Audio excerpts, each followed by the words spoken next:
નમસ્કાર વાલા વિદ્યાર્થી મિત્રો, વર્લ્ડિંગ બોક્સ એકેડમી પર આપ સૌનું હાર્દિક સ્વાગત છે. દોસ્તો, આજે આપણે જયકુમાર રાણીંગા સાથે મુલાકાત કરી રહ્યા છીએ. સમગ્ર ગુજરાતમાં પીએસઆઈ પરીક્ષામાં કે જેમાં સમગ્ર ગુજરાતમાંથી 7.5 લાખ જેટલા ફોર્મ ભરાયા હતા પરીક્ષામાં, અને જ્યારે એનું ફાઇનલ રિઝલ્ટ આવે છે ત્યારે જયકુમાર રાણીંગા સમગ્ર ગુજરાતમાં 18મા ક્રમ સાથે ઉત્તીર્ણ થાય છે. તો એમની આ સફળતાની આપણે વાત કરવાની છે. એમનું એજ્યુકેશનલ બેકગ્રાઉન્ડ અને સ્પર્ધાત્મક પરીક્ષા અંગે અલગ અલગ ફેઝમાં એમણે કેવી રણનીતિ અપનાવેલી છે, આ તમામ બાબતો વિશે આપણે આજે એમની સાથે રૂબરૂ ચર્ચા કરવાની છે. તો સૌપ્રથમ જયકુમાર રાણીંગાનું આપણે વર્લ્ડિંગ બોક્સ પર હાર્દિક સ્વાગત કરીએ છીએ અને આ સફળતા બદલ એમને શુભકામના પાઠવીએ છીએ. જયભાઈ, આપનું ખૂબ ખૂબ સ્વાગત છે. ખૂબ ખૂબ આભાર.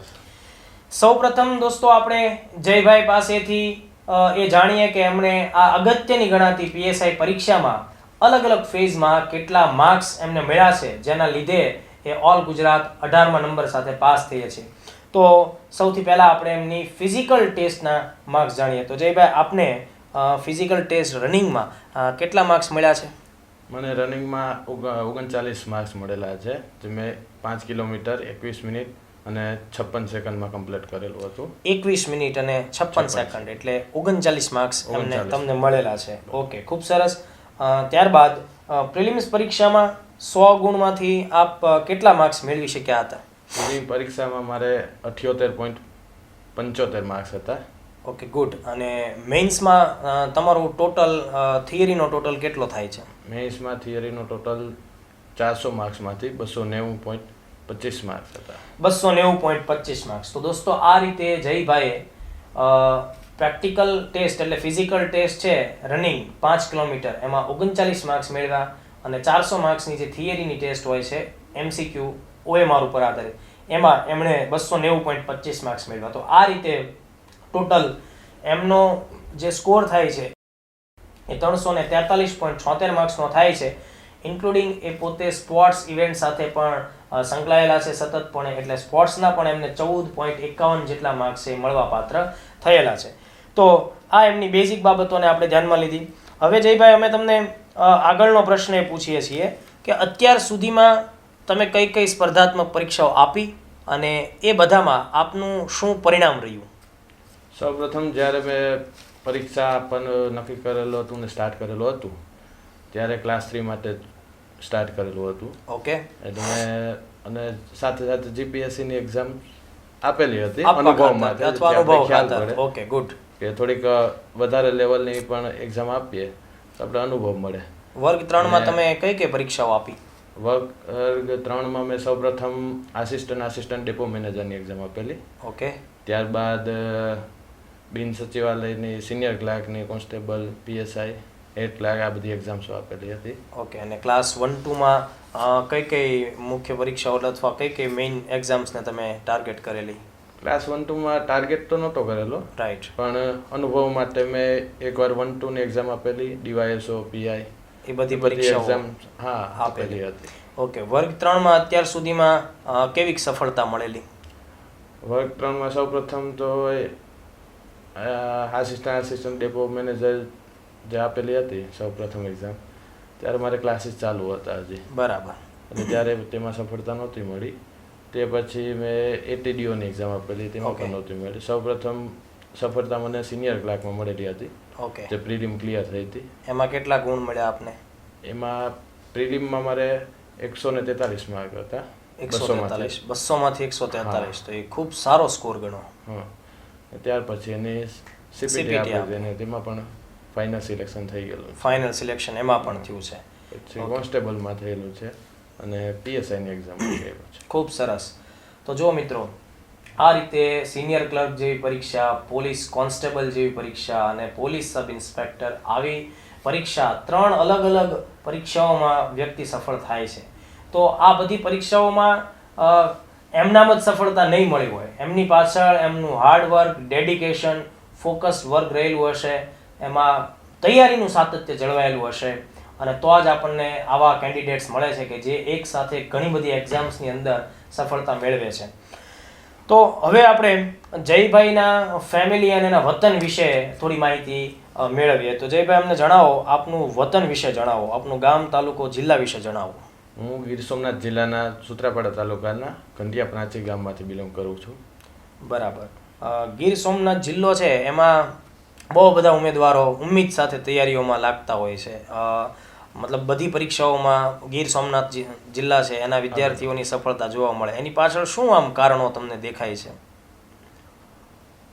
કારણો અત્યારે પહેલાં જ્યારે મેં સ્ટાર્ટ કરેલું ત્યારે એટલું બધું બહુ ખ્યાલ નહોતો છોકરાઓ જે સિલેક્શન થાય છે. હા હા. એ પછી જ્યારે એક્ઝામ્સ આપતા ગયા અને બધાનું છોકરાઓનું નામ જોતા ગયા તો એ ઉપરથી એવું લાગે ઘરના ફેમિલી મેમ્બરનો બધાનો સપોર્ટ મળે છે.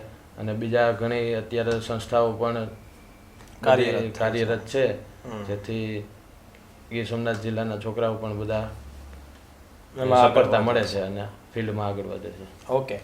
તો જો દોસ્તો, સૌરાષ્ટ્રના ગીર સોમનાથ જિલ્લાના સૂત્રાપાડા તાલુકામાંથી એમનું જે ગામ છે ત્યાંથી એ વ્યક્તિ ઓલ ગુજરાત 18મો નંબર મેળવે છે. મતલબ ગામડાઓના વિદ્યાર્થીઓ અને એના બાળકો સારી એવી સફળતા આપણને અપાવે છે એવું આપણને આગળના કેન્ડિડેટ્સમાં પણ જોવા મળ્યું અને સેમ મેટર આપણને જયભાઈના કેસમાં પણ જોવા મળે છે. આપના પિતાજીનો વ્યવસાય કયા ક્ષેત્ર સાથે સંકળાયેલો છે? મારા પિતાજીનું નામ બળવંતભાઈ રાણીંગા છે. એ જ્વેલર્સ ચલાવે છે મારા ગામમાં.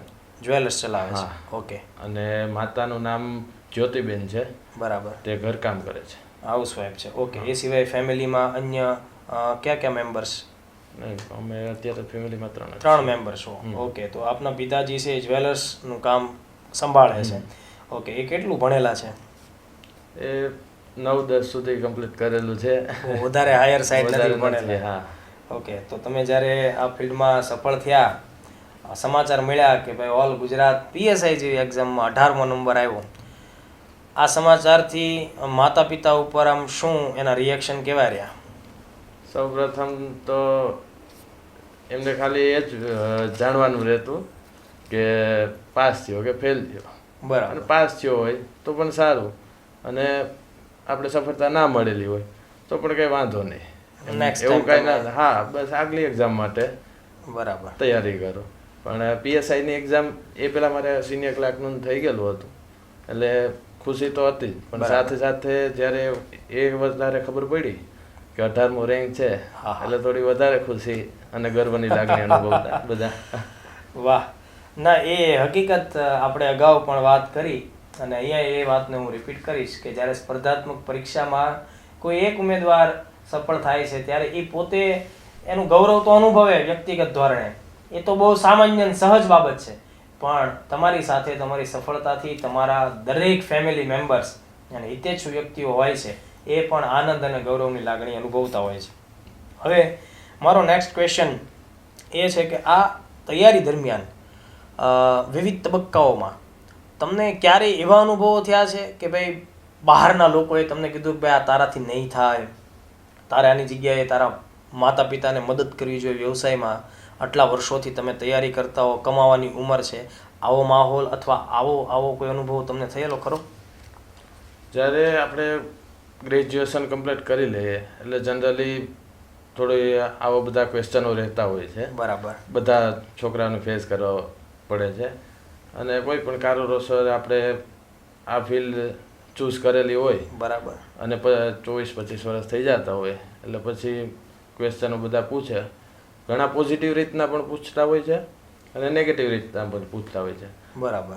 એટલે બધા થોડા પ્રોબ્લેમો રહેતા, પણ આપણે એ બાબતે ધ્યાન દેવાનું આવતું નથી કાંઈ. બરાબર. એટલે તમારું ફોકસ ઘરેથી હંમેશા એ બાબતે બધું સપોર્ટ રહેતો. રાઈટ. એટલે ફેમિલી સપોર્ટને લીધે એ બધા પ્રશ્નોને તમે સારી રીતે મતલબ ઓવરકમ કરી શક્યા.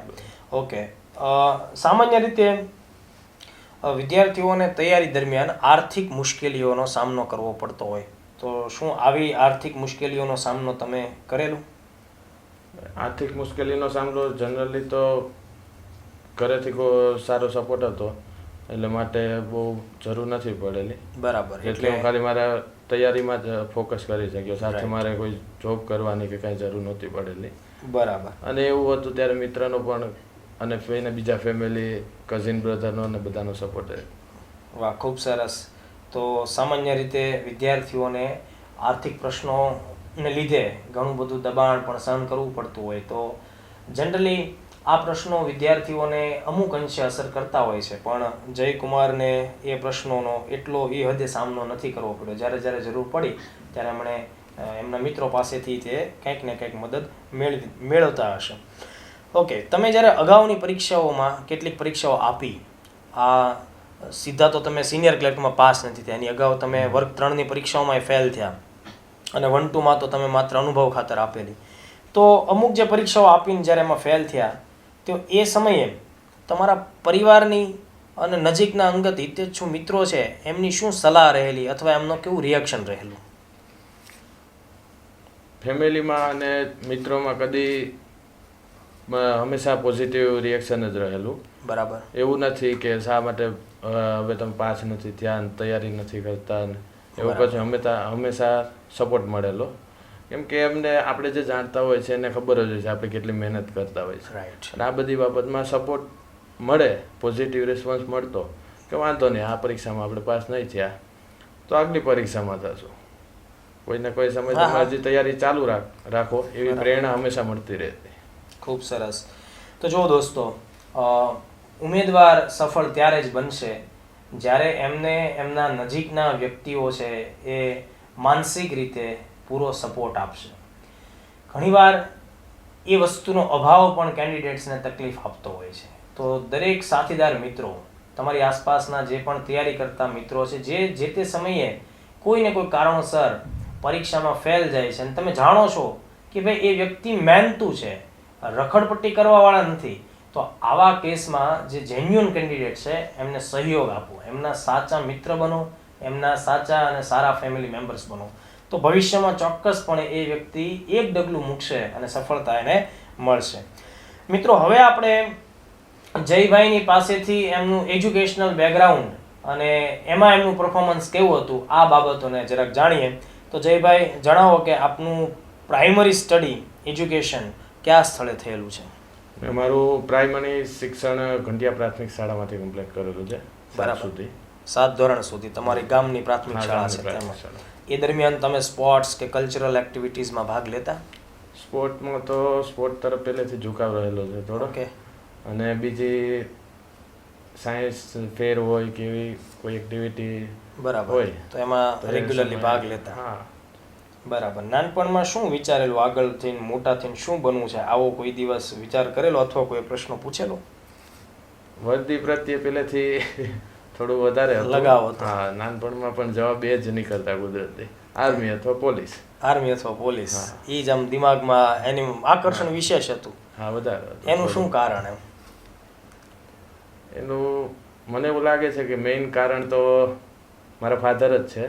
બરાબર. કેમ કે એ પણ 85માં ફરજ ઉપર ગયેલા હતા, પણ કોઈ પણ કારણોસર 5 વર્ષ પછી એમને જોબ છોડી દીધી ઇન્ડિયન આર્મીમાં. ઇન્ડિયન આર્મીમાં. ઓકે, બરાબર છે. મતલબ આપના ફાધર ઇન્ડિયન આર્મી સાથે સર્વિસમાં જે તે સમયે શોર્ટ ટાઈમ પણ જોડાયેલા ખરા, અને એના લીધે તમને એમ થયું કે આપણે યુનિફોર્મ વાળી આવી જોબ કાં તો ખાખી. ઈચ્છા વધારે હતી. બરાબર, તમારા ફાધરની ઈચ્છા વધારે હતી. ખૂબ સરસ. ઓકે, પછી માધ્યમિક શાળાનું શિક્ષણ તમે ક્યાં મેળવ્યું? માધ્યમિક શાળાનું શિક્ષણ મેં ક્રિષ્ના બોર્ડિંગ સ્કૂલ જુનાગઢમાંથી કમ્પ્લીટ કરેલું છે 12 સુધી. બરાબર. અને એસએસસીમાં આપનું પરિણામ કેવું રહેલું? એસએસસીના પરિણામ સારું હતું, તેમાં મારે 82% હતા. 82%. 82%. ઓકે, ખૂબ સરસ. અને એચએસસી?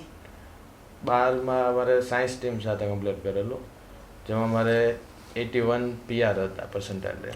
બરાબર.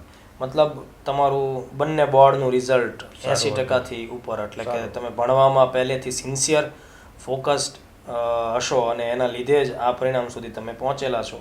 ઓકે, ત્યારબાદ ગ્રેજ્યુએશન છે એ કયા વિષય સાથે કઈ કોલેજમાં કરેલું?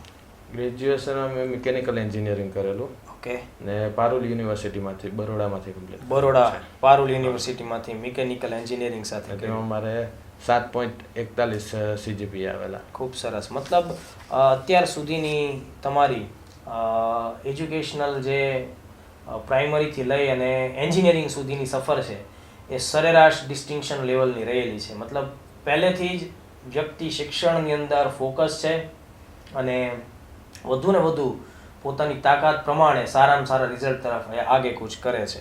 ખૂબ સરસ.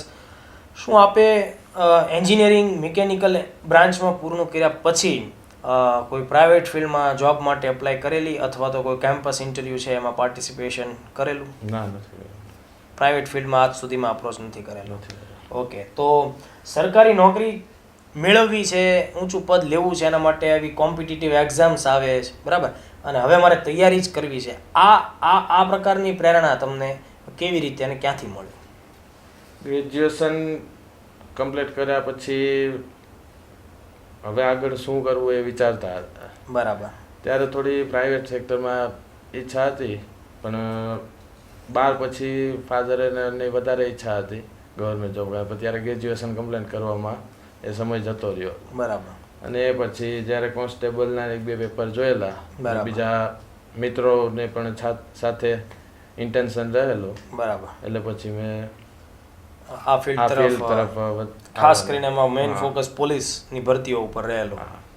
Okay, right. મતલબ આપણે એવું કહી શકીએ કે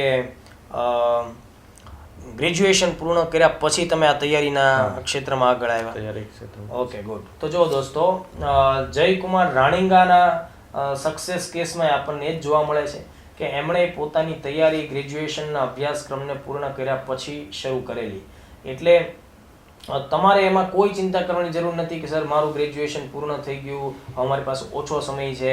બરાબર, ઓછો સમય નથી. તમે ગ્રેજ્યુએશન પૂર્ણ કર્યા પછી તે ખૂબ સિન્સિયરલી 1-1.5 વર્ષ મહેનત કરશો તો એ સારા રિઝલ્ટ સુધી પહોંચી શકશો. તૈયારી દરમિયાન સૌ પ્રથમ કયા પુસ્તકોથી તૈયારીઓની શરૂઆત કરેલી?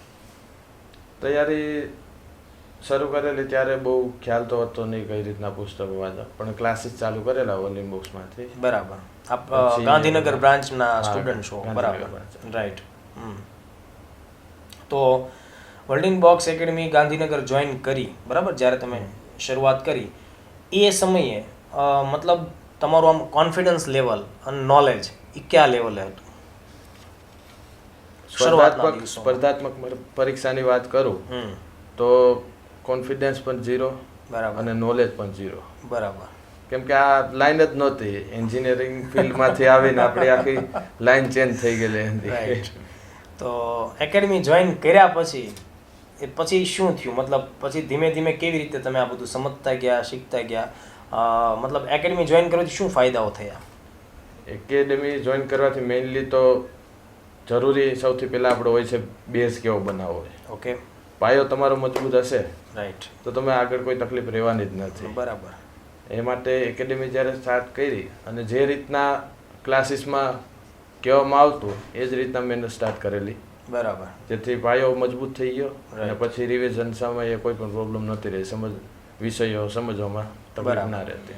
રોજ તમે મતલબ ક્લાસમાં જે કંઈ ભણાવવામાં આવતું, ઓકે, તો ઘરે જઈને એ વસ્તુ રોજે રોજ તૈયાર કરી લેતા?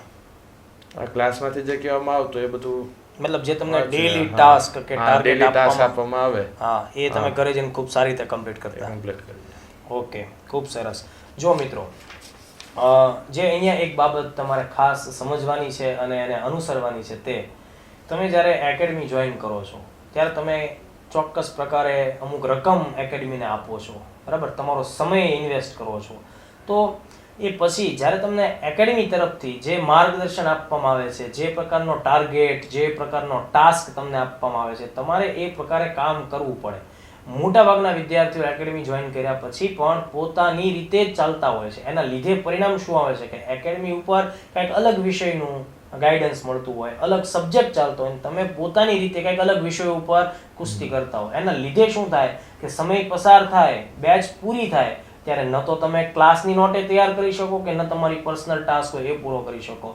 એટલે ખાસ સમજવા જેવી બાબત છે, જ્યારે તમે એટલા પૈસા ઇન્વેસ્ટ કરો છો, જ્યારે તમે એટલો સમય ઇન્વેસ્ટ કરો છો, ત્યારે એકેડમી કે જેની પર તમને ભરોસો છે એની દરેક જેની ગાઈડલાઈન છે એને ફોલો કરો તો ચોક્કસ પ્રકારે તમને એનો ફાયદો થશે.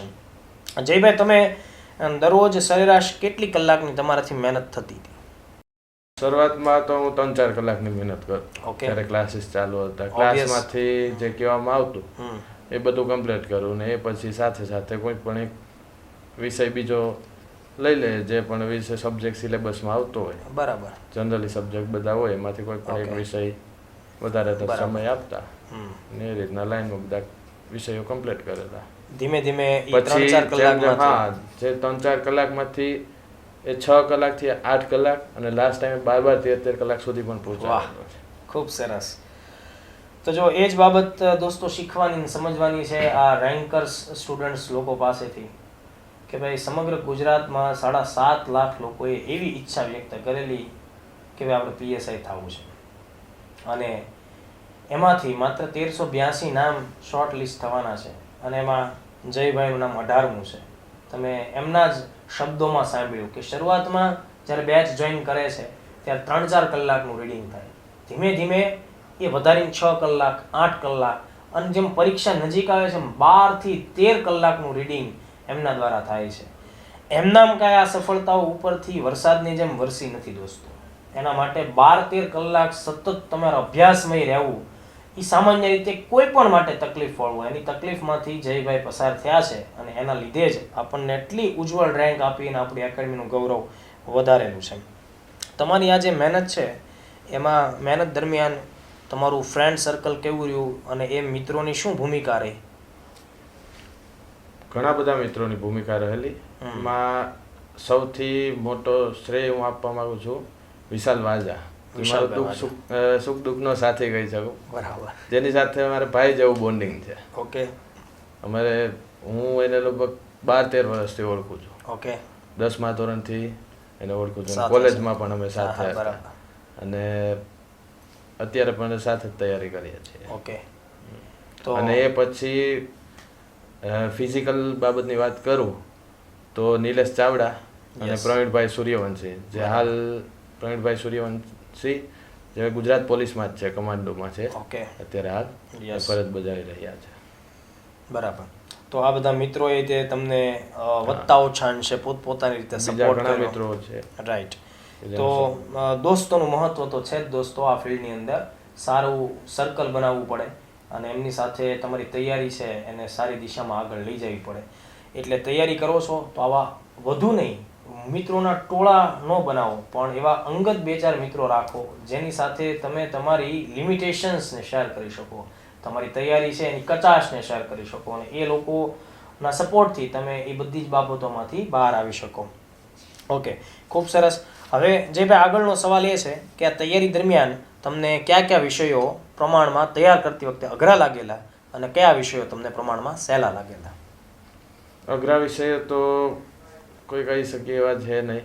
બરાબર. અને સહેલા વિષયોમાં ઇંગ્લિશ અને મેથ્સ, સાયન્સ બેકગ્રાઉન્ડને લીધે થોડા ઓકે એ સહેલા લાગેલા. અઘરા વિષયોમાં તો નક્કી જ હતું હા કે આપણે બધા વિષયોને સરખું જ મહત્વ આપવાનું છે. ક્લાસ 3ના જે 15-17 સબ્જેક્ટ આવે છે બરાબર, એ બધા વિષયો આપણે કરવાના જ છે. પછી એમાં કોઈ બીજો રસ્તો જ નથી. તો અઘરા વિષય શું ને સહેલા વિષય? હા, બધાને સરખું મહત્વ આપેલું હતું પહેલેથી જ, સ્ટાર્ટિંગ થી જ્યારે ક્લાસ ચાલુ હતો. રાઈટ. એટલે એના માટે બધા વિષયો માટે એટલો રસ અને રુચિ દાખવ્યા તમે? હા, બધા વિષયો જે ક્લાસમાં જે રીતના કરાવવામાં આવે અને માર્ગદર્શન મળે એ પ્રમાણે તૈયાર કરતા.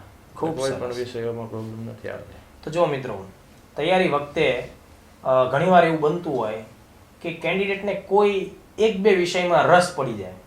દાખલા તરીકે હિસ્ટ્રી છે, વારસો છે, તો એ રસ પડવાને લીધે એ અંગત રસને લઈને એ વિષયમાં ખૂબ ડિટેલમાં જશે, વધુ પુસ્તકો લઈ આવશે, વાંચશે. એના લીધે શું થશે કે જે વિષયને પરીક્ષા લક્ષી બનાવવાનો છે એની જગ્યાએ એ વિસ્તૃત થઈ જતો હોય. એની અસર એ આવે છે કે બીજા વિષયો તમારા નબળા રહે છે અને અમુક પર્ટિક્યુલર વિષયની અંદર તમે એક્સપર્ટ થવાની અણી ઉપર આવી જાઓ છો. આના લીધે તમારું રિઝલ્ટ છે એ ડિસ્ટર્બ થાય દોસ્તો. તમારે કોઈ વિશેષ લાગણી નથી દાખવવાની. દરેક વિષય પરીક્ષા માટે એક સમાન મહત્વ ધરાવે છે. ઘણી બધી વખત તમે કઈ પરીક્ષા આપો છો એમાં કયા સબ્જેક્ટનું કયું વેટેજ છે એ જોવું પડે અને એ રીતે તમારે પ્રાયોરિટી નક્કી કરવી પડે. બાકી કોઈ પણ વિષયને ન તો વધારે પડતો તમારે પ્રેમ કરીને એની અંદર ઊંડા જઈને પીએચડી કરવાનું નથી અને એવી જ રીતે કોઈ સબ્જેક્ટને તમારે ઇગ્નોર કરવાનો નથી.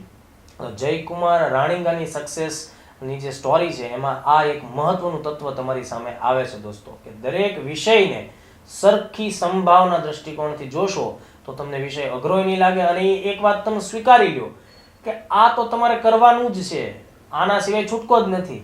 એટલે સહેલું લાગવું કે અઘરું લાગવું એ લિમિટેશન જયભાઈની તૈયારીમાં આપણને જોવા મળતી નથી. તો આ એક ખરેખર ખૂબ આપણને નવી અને જાણવા જેવી બાબત મળે છે.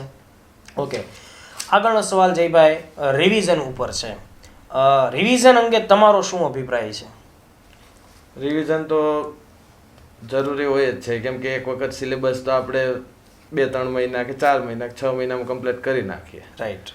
પણ એક્ઝામ્સ આવવામાં થોડોક સમય રહેતો હોય. રાઈટ. તો એ સમય પછી આપણો મેઇનલી રિવિઝન તમે કેટલી વખત કરો અને કેવી રીતના કરો, બરાબર, એ જ વધારે મહત્વનું છે.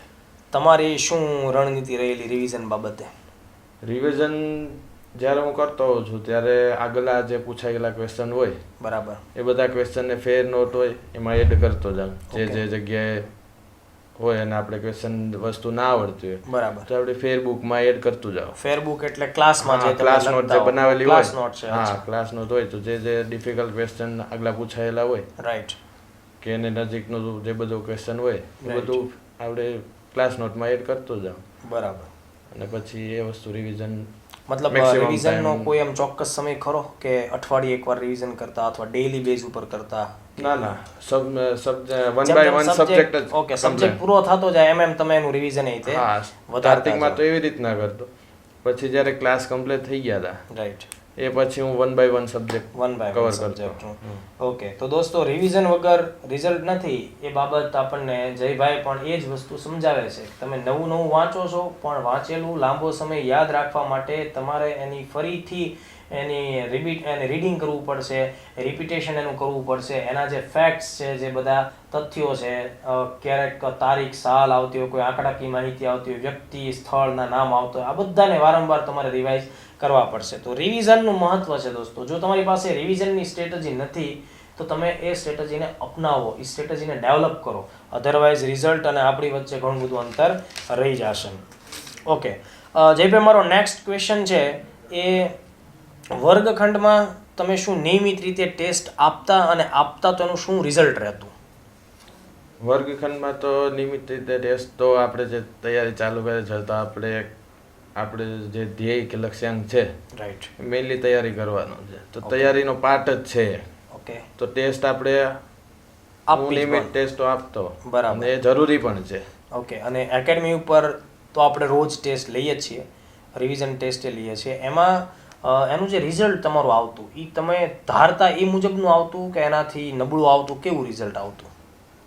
શરૂઆતમાં તો એવું કોઈ ધારેલું નહોતું, પણ જે ટાસ્ક આપેલું હોય એ બધું વાંચીને કમ્પ્લીટ કરી, આગલા દિવસે જે કરાવેલું હોય એની ટેસ્ટો લેવામાં આવતી. રાઈટ, એટલે બધું કમ્પ્લીટ કરી અને ટેસ્ટ આપતા. રાઈટ. પણ એકેડેમીમાંથી મહિનો દિવસ કમ્પ્લીટ થાય એટલે જે ઓલ ઓવર ટેસ્ટના બધી વીકલી ટેસ્ટ હોય કે ડેઈલી ટેસ્ટ હોય, એ બધાના માર્ક્સમાંથી ટોટલ માર્ક્સ હોય એને વિશેષ સન્માન કરવામાં આવે. રાઈટ. એટલે એમાં અને અલગ અલગ બુકો આપવામાં આવતી રાઈટ, વાંચવા માટે ત્યારે અમારા સમય ક્લાસીસ સમયે.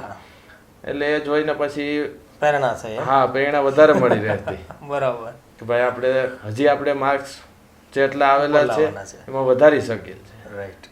તમારું સન્માન થયેલું એમાં? હા, પેલા નહોતું થયું, પછી જ્યારે જો દોસ્તો, ગાંધીનગરની પેટર્ન છે વર્લ્ડિંગ બોક્સ એકેડમીની, કે અમે લોકો દર મહિને આખા મહિનામાં જેટલી પણ ટેસ્ટ લેવાની હોય, ડેઈલી લેવાની હોય, વીકલી લેવાની હોય, રિવિઝન ટેસ્ટ હોય, એ બધી ટેસ્ટ છે એનો ટોટલ સરવાળો થાય, ટોટલ માર્ક્સ 1400, 1500, ક્યારેક વધે એ રીતે, બરાબર. અને પછી એમાં જે આખા ક્લાસમાં ટોપ 10 સ્ટુડન્ટ્સ આવ્યા હોય, અમે એને સન્માનિત કરતા હોઈએ અને અલગ અલગ પ્રાઇઝ, ગિફ્ટ, પુસ્તકો આવું આપતા હોઈએ. આ આપવા પાછળનો ઉદ્દેશ એ જ છે જે તમને જયભાઈ કીધું કે ભાઈ જ્યારે તમે સ્ટેજ ઉપર પોતે આવો છો ઇનામ લેવા માટે, આખો મહિનો તમે જે રાત દિવસ મહેનત કરી રૂમ ઉપર, હોસ્ટેલ ઉપર, લાઇબ્રેરીમાં, એનું રિવોર્ડ છે કે જો ભાઈ તમે મહેનત કરી, તમે રેન્કર બન્યા તો સંસ્થા તમને એનાથી પુરસ્કૃત કરે. તમને પોતાને તો આનંદ આવે છે, પણ જે વિદ્યાર્થી સ્ટેજ ઉપર નથી આવી શક્યો આ મહિનામાં, તો એને એમાંથી પ્રેરણા મળશે કે નહીં ભાઈ, આ નેક્સ્ટ ટાઈમ તો કોઈ પણ રીતે ભલે 10મો નંબર, પણ મારે 1 થી 10માં આવી અને પ્રાઇઝ મેળવવાની થાય. તો આ એક બાબત હતી. તો જુઓ, ક્લાસમાં તો અમે ઘણી બધી વાર આ કહીએ છીએ વાત કે તમે એક પણ ટેસ્ટ છોડો નહીં. ટેસ્ટ વિદ્યાર્થીઓ ક્યારે છોડે? જ્યારે એની તૈયારી ન થઈ હોય ને ત્યારે, બરાબર. તમે વાંચવાની જગ્યાએ બીજી કોઈ પણ ઇતર પ્રવૃત્તિ, સોશિયલ મીડિયા, વિડીયો ગેમ, ભાઈબંધો દ્વારા રખડપટ્ટી કર્યું હોય તો જ તમે બીજા દિવસે ટેસ્ટ નથી દઈ શકતા. હા, રેર કેસમાં માણસ કોઈ બીમાર પડ્યું હોય કે ઇમરજન્સી આવી હોય તો આપણે સમજી શકીએ, પણ મેક્સિમમ લોકો ટેસ્ટ એટલે નથી દેતા કે એની તૈયારીનો અભાવ છે. ટેસ્ટ આપવાથી ન ભાગો, ભલે ઓછા માર્ક્સ આવે, તમે એને સુધારા તરફ લઈ જાઓ, બરાબર? તમે એમાં રોજ 1-1 માર્ક્સનો સુધારો કરો, પણ ટેસ્ટ આપવાથી ભાગશો નહીં. ઓકે, બીજું, મોક ટેસ્ટ તમે કેટલા આપેલા? મોક ટેસ્ટ પીએસઆઈ ને આખી જે બધી એક્ઝામ પ્રિલિમ છે, રનિંગ છે, એ સમયે બીજી સીપીટીની એક્ઝામ, સિનિયર ક્લાર્ક માટે સીપીટી ની એક્ઝામ સાથે હતી. ઓકે, એટલે મતલબ એક સાથે સીપીટી કરવાનું અને આ રનિંગ પણ કરવાનું અને પાછું જે પ્રિલિમ આવવાની છે એનું રીડિંગ પણ સાથે લઈને ચાલુ કરે. બરાબર, બધું સાથે હતું. એટલે ત્યારે તો પીએસઆઈ માટે હું મોક ટેસ્ટ નથી આપી શક્યો. બરાબર, પણ મોક ટેસ્ટ જરૂરી ખૂબ છે. બરાબર. અને એના માટે મેં જ્યારે બિન સચિવાલય ક્લાસીસ પૂરા થયા પછી બિન સચિવાલય જ્યારે એક્ઝામ 2019માં હતી, રાઈટ, એ સમયે મેં એની મોક ટેસ્ટ આપેલી. ખૂબ સરસ. જે ઉપરથી જેના અનુભવ ઉપરથી મારે આ પીએસઆઈમાં મોક ટેસ્ટ આપવાની જરૂર નહોતી પડી. ઓકે, મોક ટેસ્ટ દોસ્તો એટલે જ આપવાની છે કે આપણે કયા વિષયોમાં આપણે કઈ જગ્યાએ લેક કરીએ છીએ, કઈ વસ્તુ આપણને યાદ નથી રહેતી, કઈ વસ્તુ આપણે ચૂકી ગયા છીએ, એમ કયા એંગલમાં પ્રશ્ન આવ્યો છે, બરાબર? તો એ નેટ પ્રેક્ટિસના ભાગ સ્વરૂપે મોક ટેસ્ટ આપવાનો તમે ખાસ આગ્રહ રાખો. તમે ગમે તે શહેરમાં હો, પણ એકવાર જે પરીક્ષા દેવા જાઓ છો ને એના 10 પેપર સોલ્વ કરજો, ભલે જે આવડે એકવાર એનો સામનો કરો અને પછી જુઓ તમને એવરેજ માર્ક્સમાં વધારો દેખાશે. જે ભાઈ હવે પીએસઆઈમાં જે અલગ અલગ 3 તબક્કાઓ આપણે જોયા, એમાં તબક્કાવાર ચર્ચા કરીએ. રનિંગમાં તમારે 39 માર્ક્સ છે. ઓકે, તો રનિંગ માટેની તમારી રણનીતિ કેટલા મહિનાની હતી અને આ રણનીતિ કેવી હતી? રનિંગ માટે રણનીતિ જોઈએ તો નાના હતા ત્યારથી જ હતી, કેમ કે સ્પોર્ટ્સમાં છીએ પહેલેથી. એટલે પણ અમુક સમય એવા પણ આવેલા કે જ્યારે મારે લિગામેન્ટ ઇન્જરી થયેલી. ઓકે, કોલેજ સમયે રમવાતા. એ પછી મારે 2-3 વર્ષનો બ્રેક પડી ગયો. ઓકે, ને મેં રનિંગ પાછું 2019માં જ્યારે ક્લાસ ચાલુ કરેલા ત્યારે સ્ટાર્ટ કરી દીધું હતું. પણ એ પછી પણ કોરોનાના હિસાબે પાછો બ્રેક પડ્યો. ઓકે, હા, ફેબ્રુઆરી માર્ચ સુધીમાં જ્યારે ફોર્મ ભરાવાના હતા તે સુધીમાં કમ્પ્લીટ કરેલું હતું. રાઈટ. પણ એ પછી પાછો કોરોનાના હિસાબે પાછો બ્રેક પડ્યો, પાછું છૂટી ગયો. એ પછી પાછું ડિસેમ્બર 2021માં પાછું રનિંગ સ્ટાર્ટ કર્યું. બરાબર. અને ડિસેમ્બર 22માં પાછું, મતલબ 20 ડિસેમ્બર 20માં શરૂ કર્યું. હા, 20માં ચાલુ. 1 વર્ષ પાછું કર્યું. 1 વર્ષ ફિટ થયેલું. 3 ડિસેમ્બરે ચાલુ કરેલું. બરાબર. અને પાછું 3 ડિસેમ્બરે રનિંગ સ્ટાર્ટ થયું હતું. ને મારો વારો 10 ડિસેમ્બર 2021માં હતો. ખૂબ સરસ. તો મતલબ જુઓ કે ઇન્જરી સાથે પણ રનિંગ કરે છે, વચ્ચે બ્રેક પણ પડતા જાય છે, પણ એમ છતાંય તે છેલ્લે 1 વર્ષ લગાતાર રનિંગ કરે છે. એમનામ રેન્ક નથી આવતી ભાઈઓ, એમનામ આટલો સારો સ્કોર નથી થતો. દોસ્તો, તમે એક વસ્તુ સમજો કે ખબર છે માણસને કે ભાઈ મારે પોલીસ ભરતીમાં જવાનું છે, તો રાહ શાની જોવો છો? ફોર્મ બહાર પડે એની, બરાબર? ફોર્મ તો બહાર પડશે દોસ્તો, ફોર્મ તો બહાર પડવાની વાત દૂર રાખો, ચપટી વગાડતા પરીક્ષા જતી રહેશે અને 1.5-2 મહિનામાં તમારાથી રનિંગ નહીં થાય. જે લોકો પાસ થયા છે એને તમે પૂછો તો ખ્યાલ આવશે કે એ લોકો એટલીસ્ટ વર્ષથી દોડી રહ્યા છે અને એના લીધે એ લોકો 35+ માર્ક્સ રનિંગની અંદર કોઈ 40ની આસપાસ ને લઈ આવ્યા છે. તો જયભાઈ પણ એ જ વસ્તુ તમને એના પોતાના જવાબથી કહેવા માંગે છે. જો તમારો ગોલ ખાખીનો છે, બરાબર, તો એના માટે વર્ષથી દોડવાનું ચાલુ જ કરી દો. બરાબર, એમને 2019માં શરૂ કરેલું ફરીથી, બરાબર. 2019 પછી કોવિડ આવ્યો, એ બધી પરિસ્થિતિઓ પછી તેમણે પાછું રનિંગ શરૂ કર્યું અને એટલીસ્ટ લગાતાર 1 વર્ષ એમણે એમાં મહેનત કરી. ઓકે, તો રનિંગનું કામ પૂર્ણ થયું.